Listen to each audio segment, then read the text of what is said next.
y el refugio de la oración da esperanzas a almas que necesitan de un sosiego, y el refugio de la oración trae un despertar a anhelos que ya estaban ocultos, que tal vez con el reposo puedan volver a suceder como despertares que estaban en el interior ocultos.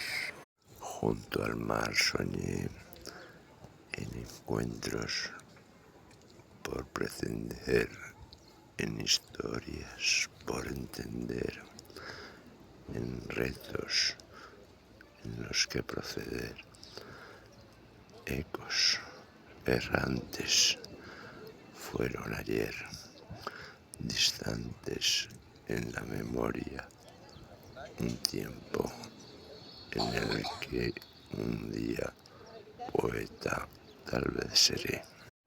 Credos, ecos de religión, que el alma da cobijo, ecos de formas cristianas que amparan almas que recorren nuevas esperanzas, que buscan dar cobijo a su soledad. La música del mar quiere mi alma poblar, el eco de las olas distante en el navegar de un poeta que escribe una balada entre ecos de sueños amparados entre centinela de plata que quedó en las olas al viajar.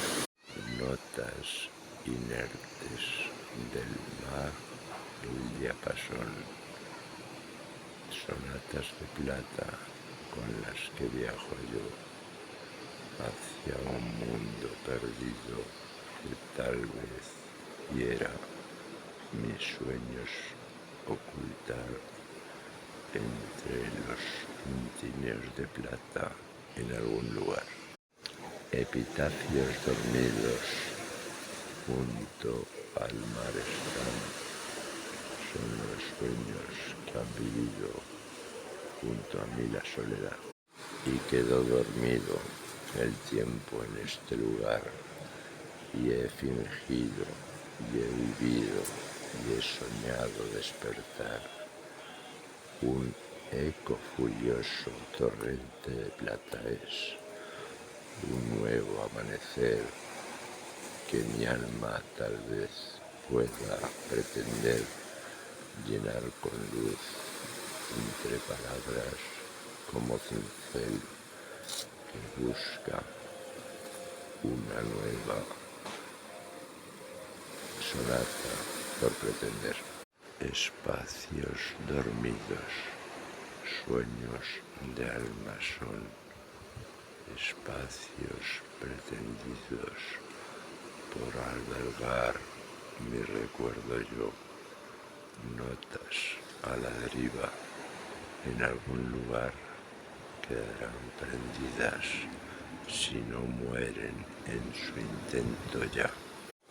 Palabras que van con su vuelo en mi mar, distantes en el alma, buscando su lugar, son nuevas realidades que un día serán verdad, son otras soledades que acompañan mi viajar.